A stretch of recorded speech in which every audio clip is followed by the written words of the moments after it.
Hello, welcome back to my channel. I am your host, Steven. If you guys would like more panel videos like these to be made, all you have to do is hit that subscribe button, smash that like button, and remember, I am on Cameo if you'd like a special shout out from me, and it's recording time!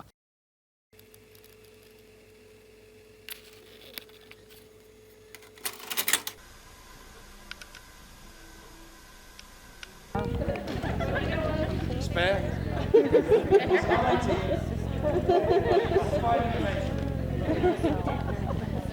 Well, maybe she doesn't want to find it. Hello?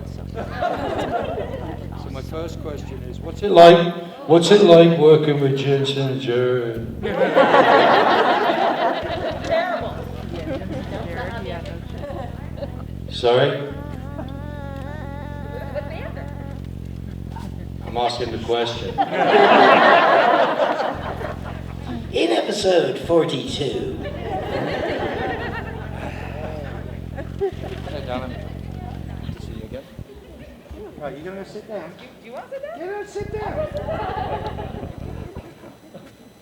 Who are you signing to? Whoever needs it. Who needs it? Everyone. Liar.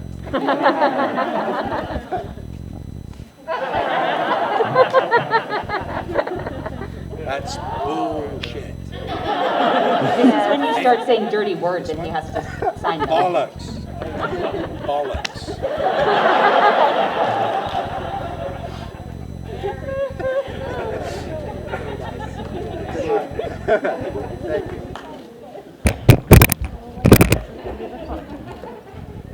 And I have to start using $25 words.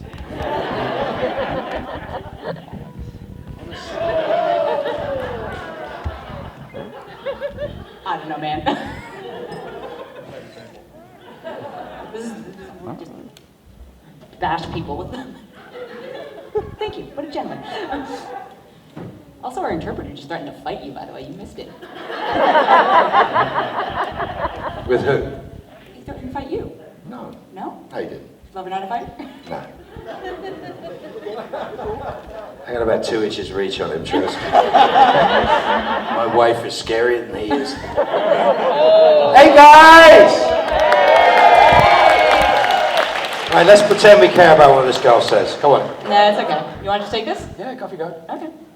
No, we don't have to pretend. Speak, say whatever you need to say. Good luck. Okay, bye. You ever seen me with a moderator before? No, I have not. Never goes well. Excellent. I'm so excited that this is my first contact then. It is good. Yeah. We'll get you up to speed. Excellent. Listen, the fun part for me, you want to know why I do conventions? Come in, sit down. Do you have to stand at the back? Sit, have a seat. Be comfortable. Anyway, listen, you wonder why we do cons, and you think, oh, is it a monetary thing, or is it this, that, and the other thing? Is it a promotion thing? It's not. What it is we make television with like 150 of our closest friends. And, you know, we go into it, it's been written, it gets rewritten, it gets played with, we go execute it, we go do these amazing things, and then we finish that episode and move immediately on to the next one if it's episodic TV. And that episode then goes into the hands of another 150 of our friends, and they do incredible things in what's called post-production. They put music and effects and cut in little extra bits and pieces and explanation things and phone calls and put, you know, people's caller IDs in and all those fun things that happen. And they package it together and they send it over to special effects, the visual effects guys, and the visual effects guys put in the smoke and the demon-y stuff or the, you know, digitizing bits out of things. And between that and the music and the recuts of the audio and all this stuff, and it gets packaged together and then it gets delivered to you. So one, we haven't seen it usually in its final form. And two, it goes to you, but we don't get to come to your house and get to see how you experience it. I mean, we've tried that, it's not very convenient. And the truth of the matter is, it's not until you come to a convention that you get to see your audience. And I come from live theatre and live music. And to me, the audience is sacred. You breathe, I breathe. You change. You know that. You go to a play, you go to a live concert, you cheer, you boo, you don't cheer, whatever. It changes what's going on. And it's an organic dynamic that doesn't actually exist with television, you know? one year, Warner Brothers we were doing the beginning of Demon Dean, so we're doing the end of whatever it was, season 9. And the eyes open and you get the shock, right? So we came to the DVD and they were interviewing me and they said, you got any ideas for anything? Because they usually use me to do the serious stuff on the DVDs. I talk about themes, or I talk about what we're doing, or what the supernatural family means and stuff. It's kind of fascinating. They kept using me for this stuff. And then I was like, have you seen the reaction videos to the season 9, the season 9 closer? They're like, no. I said, go buy the reaction videos or get them from YouTube or whatever. And so they put them on the DVD of all the people freaking out, eyes open. Let's go take a howl at that moment, the eyes open, and everybody freaks out. And so there is a connection between us and our audience that is kind of sacred.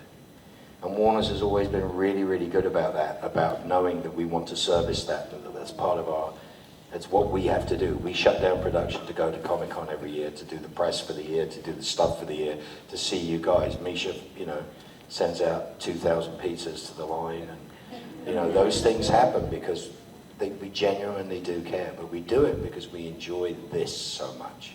Silly as I can be, fun as I can make it, this is what we don't get from watching TV. You know what I mean? We get this from our audience, and we love it, and it's a major, major thing. And remember as well, I hate the word fanatic, so I hate the word fan. Fan comes from fanatic, it's a negative context.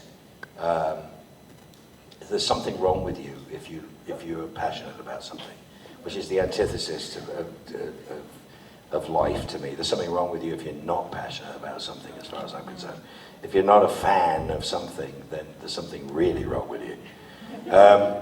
So, we're now the people who they seem to care about. Hey you, how you doing? I can just see the top of your face.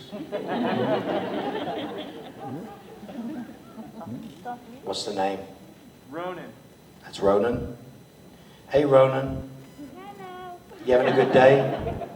You having a fun? Good. Who did you see that you were really happy to see? Do you see any really cool characters or anything? See the Transformers guys? They were cool. Who? Bumblebee. Bumblebee was there. So cool. My buddy does the voice of Bumblebee. Very cool. I try to make him do it on the phone when I'm talking to him. So you got to be a fan of something. That's the truth. Ronan's a great example. That's what we all are. And that's, every one of you that's putting a pair of ears on, or in a costume, or you're wearing your heart on your sleeve, and that's a wonderful thing. And that's to be celebrated and to be rewarded by us. Used to be that the powers that be, I guess, think of, Dirk Benedict's era of Battlestar. It was like a cynical, the idea was brilliant, the actors loved it, they tried to do it as best they possibly could, and there's a studio and a network trying to cash in on Star Wars fans, which isn't the same thing as the second Battlestar, which was people going, you know what, the story was great, the ideas were great, let's go back to that. And not do it cynically, and not do it, and do it from a fan point of view, do it from a love, an auteur, an amateur point of view. And that's what's changing, and that's why our TV is really good, and that's why our films have been bloody awful. Superhero films in the last 10 years have just been bloody awful, as far as I'm concerned. But then go back and watch The Tick. It solves everything. It's whatever gets us excited is what gets going. So if you wonder why we come to this, the reason we come to this is for this, because you are our audience. You are as important to us. We're the reason why we do what we do. I mean, otherwise it's a bit onanistic, to put it out of Ronan's vocabulary there for a minute. It's a little bit onanistic, right? In that context, it's anything that's cynical, we don't care about. Any TV shows that have been made out of cynicism, out of taking everyone for a ride or copying something, we don't care. We never have cared about those things. And now we have power because we don't watch what we don't like. And I think that's a really fantastic power to have. So keep doing what you're doing, and we'll try to keep doing what we're doing. So, that's the way to go. Anyway, you got any questions? I do, but I don't want to interrupt. What do you, to build off what you're just saying, what do you think about the term enthusiast over fan? I think it's ridiculous. Okay. I just think all of it. I'm a Star Trek enthusiast. It's like it sounds slightly perverted. It really does. Sometimes, I mean, yes. there's a Venn diagram, I'm sure, somewhere between those But, two groups. no, but I don't think those are good words to use. I Okay. think that's why we changed something to supernatural family. Because we saw more familial aspects of what the people who identified with the show and got together behind the context of the show, we saw more family behavior than we saw any other behavior. Certainly didn't see fanatical behavior. Remember, a fanatic is one who redoubles his effort when he's lost sight of his aim. That's George Santayana, Mexican-American skeptic philosopher, in case you're interested. And that's how Chuck Jones created Wile E. Coyote, was based on that concept. A fanatic is one who redoubles his effort when he's lost sight of his aim. And that's not what we are. We're lovers of something. You understand what I mean? And that, I think, diminishing that love and that passion.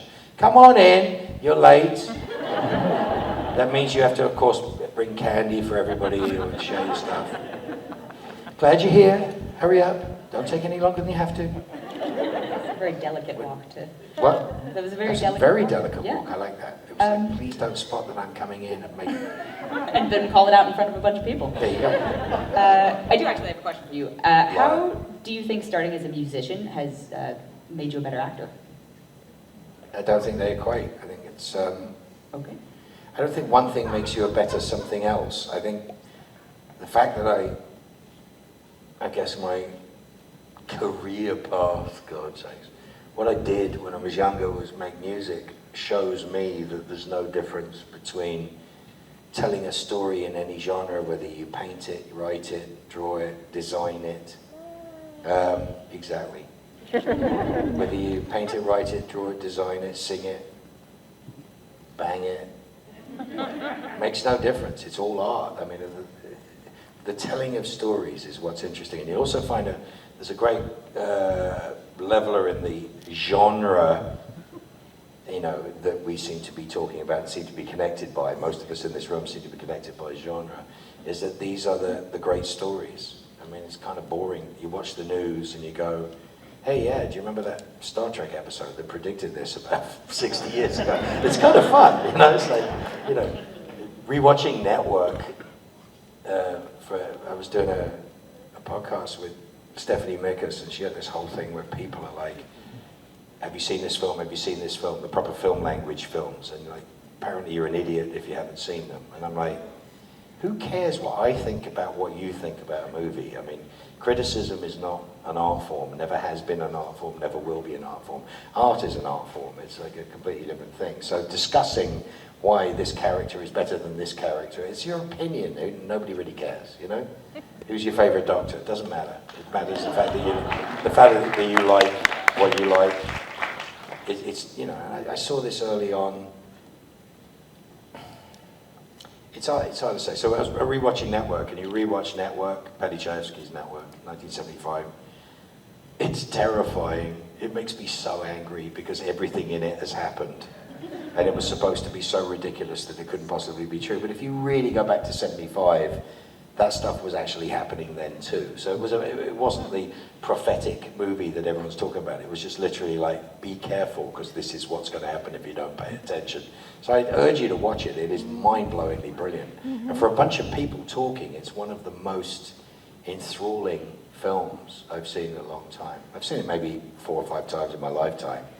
The last time was about 4 days ago, and I was like, damn, that's painful. But perfectly cast and unbelievably well shot and unbelievably well acted and cynical as high heaven. You know what I mean? So, what else? How do you define personal success? I don't. Okay. I have children, probably, that's the best way to do it. How do they define your success? No.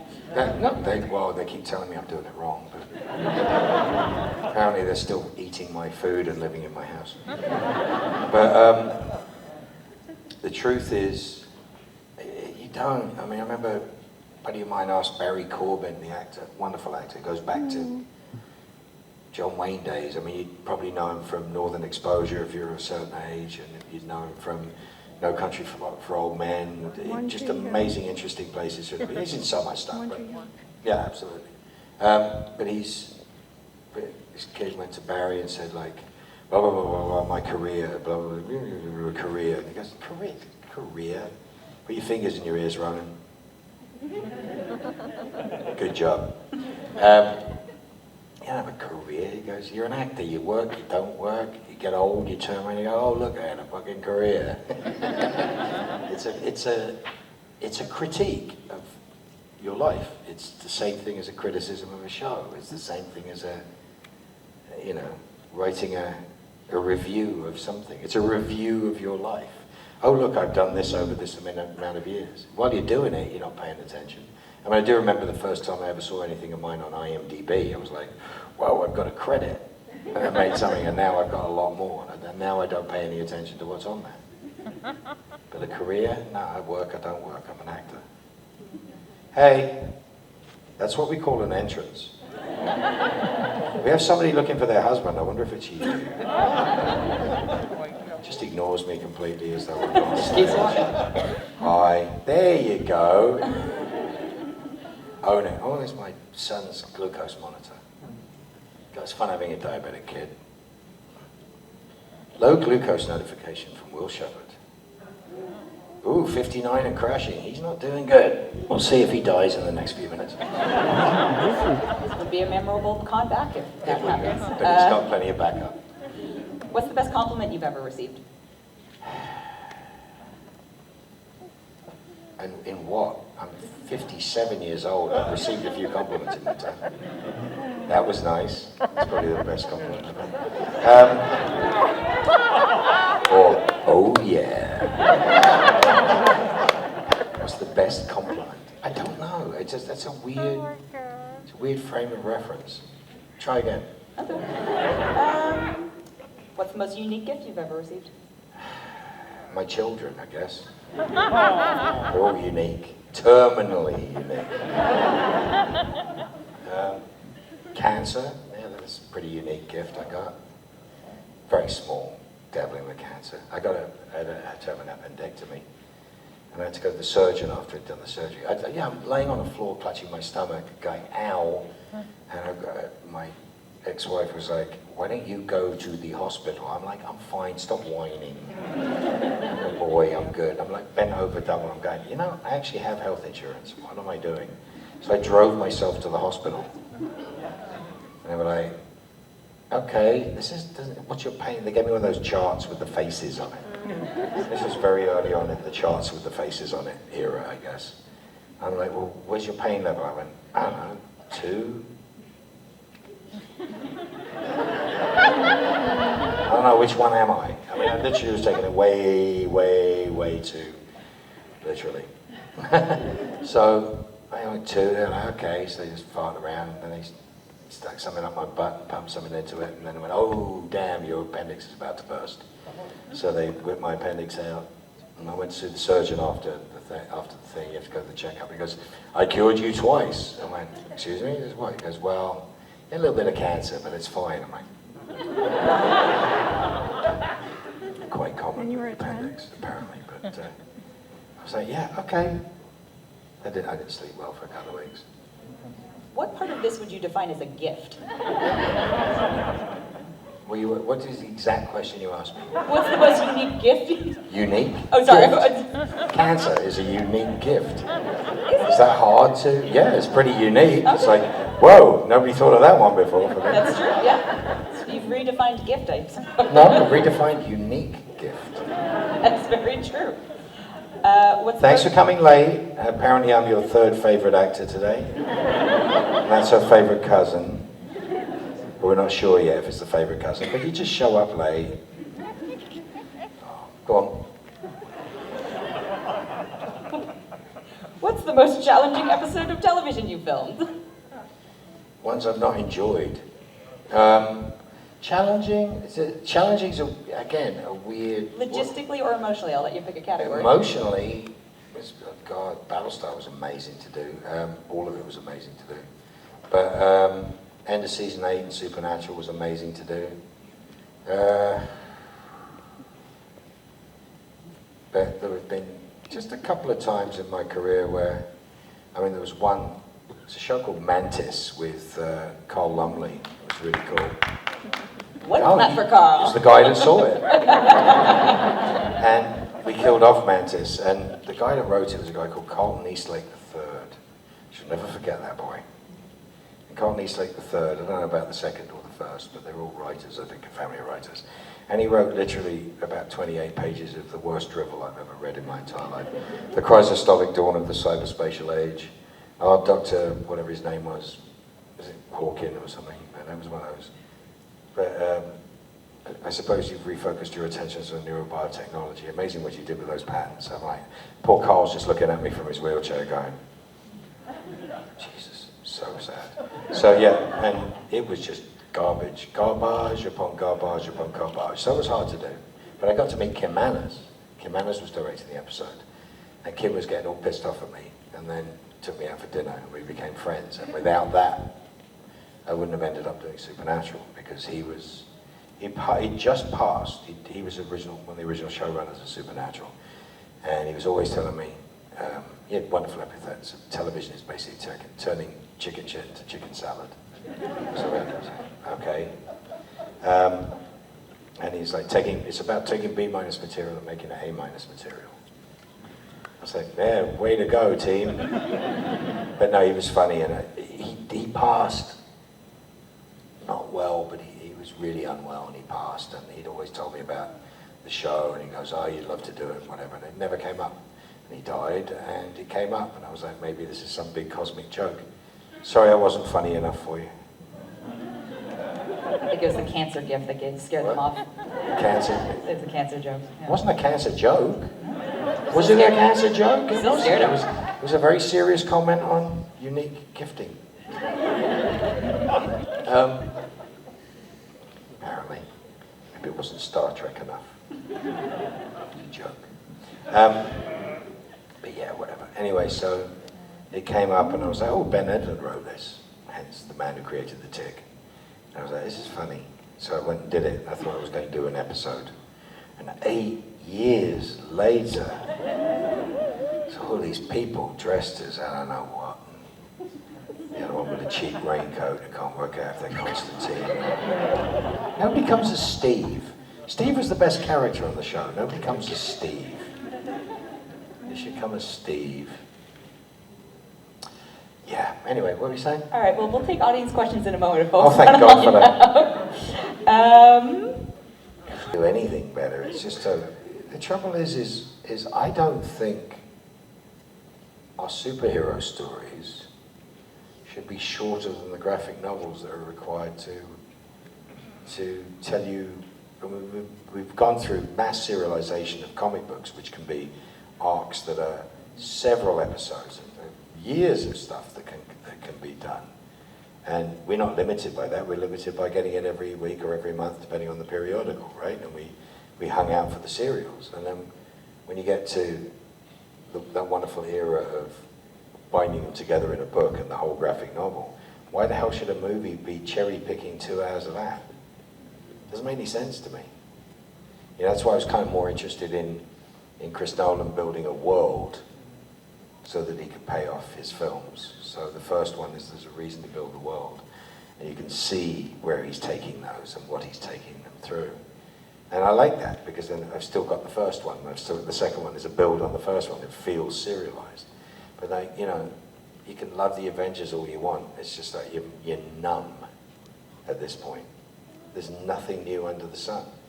And we've got building fatigue, you know? That's what I loved about the Tick. The Tick took a chunk out of every building he ever landed on. And that was foretold every, you know, Avengers movie ever. I liked Guardians of the Galaxy. And I tend to like, there's a couple of those directors who I think are just really special and doing like guns doing really cool stuff. He's trying, you know. I mean, the fact that we had 2 Suicide Squad movies in the space of 2 years should tell you, oops, is really quick nowadays. You know, the first one is not a good film. It's just not a good film, and it's not up to the standards that we want. It's cynical, and it's whatever. The second one, this is a good film. If you'd never seen the first one, you'd have been very happy. But do we really need to make another 8 Avengers movies? I mean, how much Superman can you endure? Let's not get started on Spider-Man. Spider-Man's interesting because there was about 3 different threads of Spider-Man. It really is 3 different threads of Spider-Man. And actually the one that made the most impact is the animated one which changed the future of Spider-Man, which has always been like that, you know? So go back to the origins. My buddy Liam Sharp he called me up and he goes, I'm doing your favorite comic. I'm like, oh God, no, I hope not.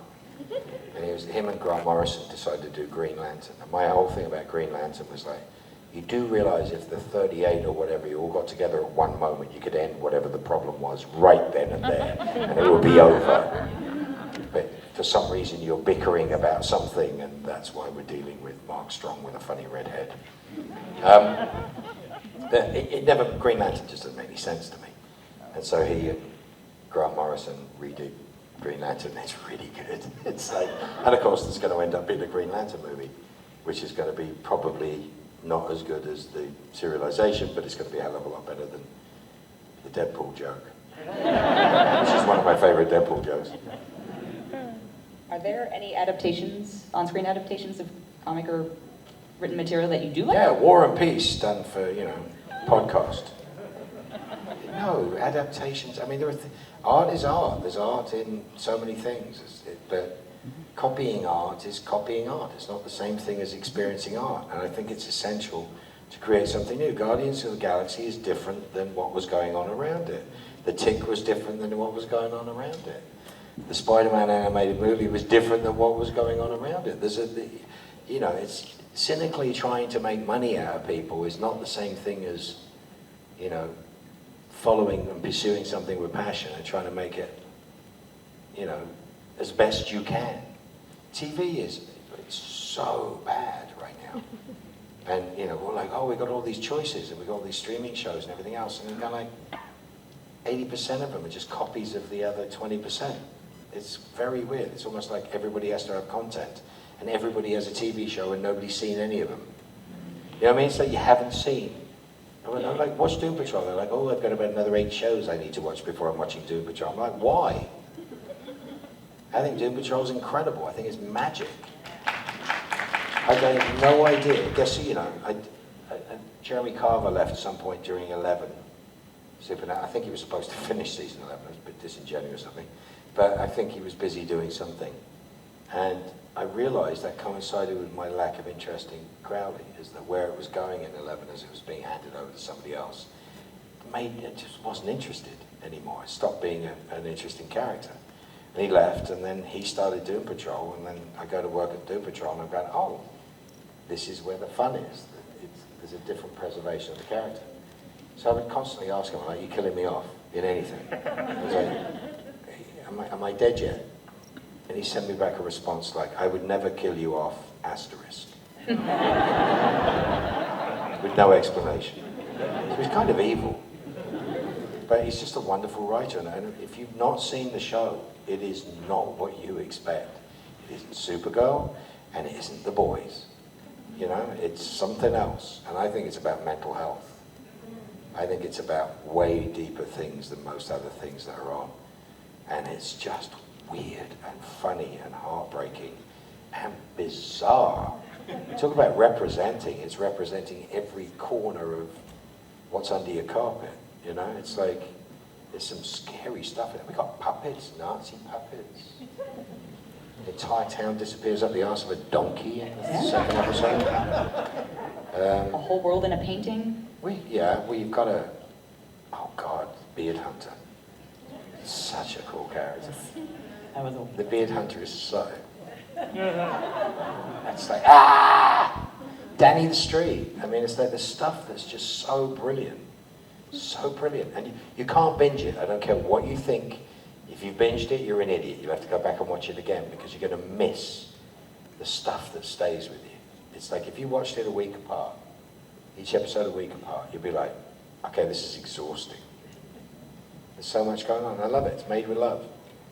Yeah, it tends to be the stuff that's made with love we like, right?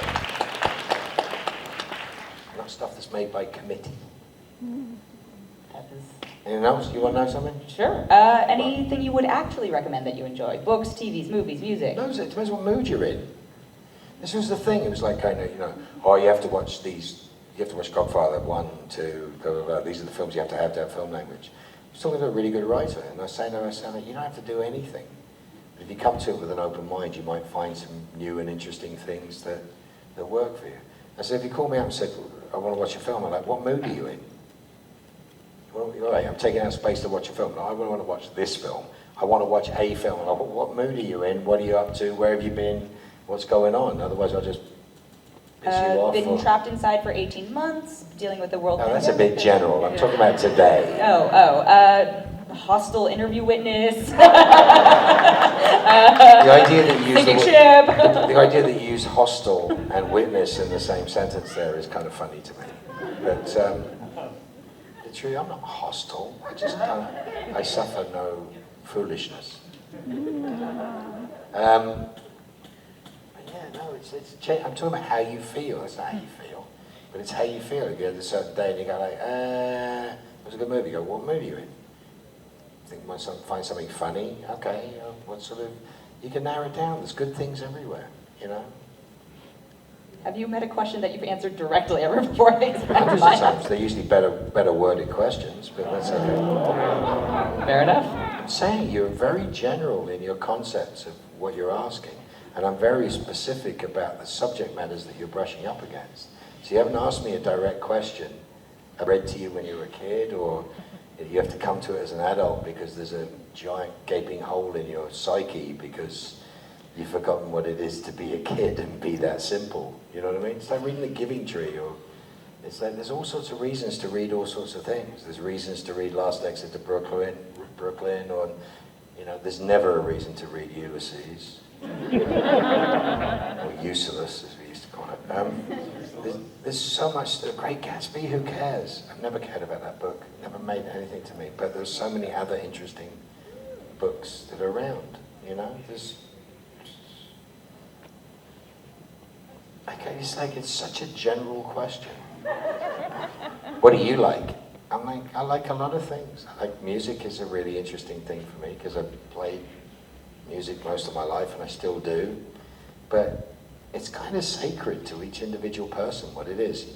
If you're sharing something with someone out of love because you know them, this is what we were talking about for the last 2-3 days. So this is the reason why you're getting this answer. It's like, what's a great film? And you go like, well, if you know the person, you go, I saw this, I think you'd really like this. That is a completely different thing than, you don't know what you're talking about because you haven't seen this, which is what most criticism has become, or most debate, and most people are using showrunners talking to writers as though they're idiots because they don't understand the frame of reference that this person got out of watching Saved by the Bell.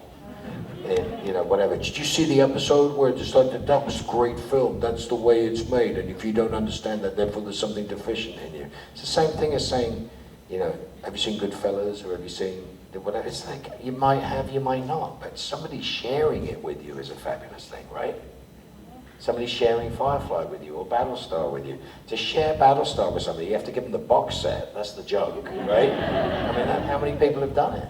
It's amazing how many people have done it. Firefly, it's a very small box set. It's one little pile, but it means something to you, and you're sharing it. You're not lording it over somebody. So what's a great book? There's lots of great books. Steve Coogan's autobiography I'm about to read. Read Alex Ferguson's autobiography. That's kind of fascinating. Manchester United Football Club manager for 24 years. Aware. Yes. You are? You're a Man United fan? Back in the day, yeah, and Ronaldo's Back coming in the back. day, we got Ronaldo. Cristiano Ronaldo never thought is I'd now see that playing happen. for Manchester United again, That's which is just, yeah. Come on, Eddie, what do you want? Still More there? money. What? More money. But no, You didn't get any the first time. So your concept of more is really good for me. This is fanaticism. This is trying again, doubling down one. Redoubling your effort when you've lost sight of your aim. but I hate to be more general, but for It doesn't end well. Let me warn you. so you mentioned comic books like experimenting. Like what writers would you feel are experimenting with a genre or doing There's something so different? many. I mean, that's the point. Is it's not limited. It's one sharing it with other people. When you find something you love, sharing what you love and sharing why you love it entices people to enjoy it and love it. That's the point. It's like, which ones do you like? I'm like, I like so many. very few people will introduce me to garbage. I mean, occasionally they will. You go like, well, that was interesting. You know, this is a great film. It's like, apparently you think so. It tells me more about you than it does me. But there's so many, I mean, I've got so many friends who, TV writers who also do comic books, and comic book writers who end up doing TV. So I know a lot of people who do a lot of work, but I hate Green Lantern. Grant Morrison and Liam Sharp's Green Lantern is really cool. See what I'm saying? That's how you change opinions. That's how you change minds. Less money. Any last questions? Are we done? Yeah, pretty much. God, that was quick, thank God. You're telling me. Where can we see you next? Doom Patrol comes out on the 23rd of September? It does, season 3. And remember, season 1 is 15 episodes that was on DC and died on DC. HBO picked it up for season 2, and of course, we hit a pandemic. They picked it up for 10 episodes. In the middle of the 10th episode, we couldn't complete. We were literally shut down. So they had to make a decision as to how the hell do you end season 2. So the season 2 ending is in episode 9 of season 2, and it's a compromise. And it's a very good compromise. But it's a compromise with a promise that season 3, episode 1 will make sense. So that's why I love season 3, episode 1, and I'm very proud of what Jeremy and everybody did to try to preserve it when it was untenable. It was untenable to try to make a 10th episode, but you had to make sure that Jane's story made sense. I just think he did really, really well. But season 3, Michelle Gomez is in, and she is extraordinary. She's an amazing character. Madame Rouge is an amazing character, which everybody who knows the books or knows the stuff of this. Jeremy and the rest of them are a little perverted when they're dealing with the original canon. They really do like to go for a walk into uncomfortable zones, which I think is a really smart way to go, especially with that subject matter, where you go, I hate to use the word diverse because it sounds like I'm being deliberately obtuse, but I'm not. We have such an actually diverse writing staff who come from all these different areas and all these different approaches, that I think the combination has led to some of the weirdest television I have ever seen. You know, I had so much fun doing it. And I don't think I'm as much in 3 as I am in 2, but it doesn't matter. I'm immortal. I'm Constantine. You do know I'm Constantine, right? Yeah. And you know why I'm Constantine? Because Grant Morrison wasn't allowed to put Constantine in Vertigo Comics. So he was watching Withnail and I and decided that Richard E. Grant in Withnail and I was his new Constantine. And I actually got hold of Grant. I was like, I don't think I can play it at that effete. I said, you'd be lucky you'll get a drunk Mad-Eye Moody. It works. Yeah, he was like, yeah, dude, it's good. But yeah, I love it. I really love it, and I'm proud of it. And our stunt coordinator is on the Emmy ballot this year, which is amazing.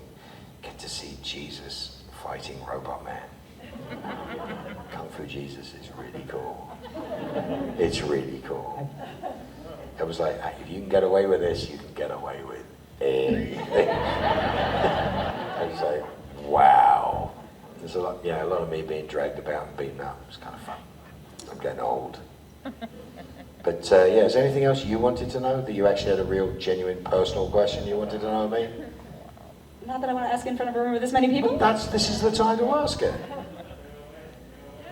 No, I'm dead serious. You seem to like some of the stuff I do. Why don't you like moderators? I love moderators. Like Claire Kramer does her homework, does her stuff. You do your homework. That's great. But I'll tell you what it is. I don't like this format where people are sitting at the back, and if I do guest talks to 8 times, 10 times the size of this room sometimes, and being asked the same questions over and over again when they want to know something is not as much fun. You're a good moderator, that's the difference, but a lot of them have never done their homework. Never. They've never seen anything I'm in, and they're asking me questions. And you go like, yeah, I'd rather go talk to the baby out the back. You know what I mean? Seriously. It's more We did invite the baby out, but the opportunity's still here. Not a baby, but you know what I mean. No, but I'm saying, if you ever watch, if you want to see the amount of fun that we ever had as a Supernatural cast, we worked really, really hard. Hey you. You coming up here? Come on. Want to come up here? You can if you want. We would do like the Hall H stuff every year, do that, and there was a big deal. Misha and I did all of the publicity for the Saturday, and the boys would get away with only doing the Sunday, which was fun. But then we'd go over to Nerd HQ, and if you've ever watched those Nerd HQ panels we did with Zach Levi and Lisa Tyler and stuff, it is just, that's what we are actually like when we're together. It's just chaotic fun. They're very bright boys. I've got to give them that. There's some very smart people on that set. So it was a lot of fun to do. But if you ever want to see us having fun, go look up the Nerd HQ panels. And that's after a weekend of insane work, and we're about to go back to work the next day and start shooting again. We're in the middle of like episode 3 or whatever at that point. And it's like, oh God. But that's where we let loose. And it was so much fun to do. And I've had that experience with Battlestar, with Firefly, with Who, with Doom Patrol, with Supernatural, I mean, I've had those same experiences over and over again. And it's just magical. I love going to work, and I love the people I work with. You know, it's a joy for me. And so moderators, if they love what we're talking about, it's a hell of a lot easier than... So, it says here you did...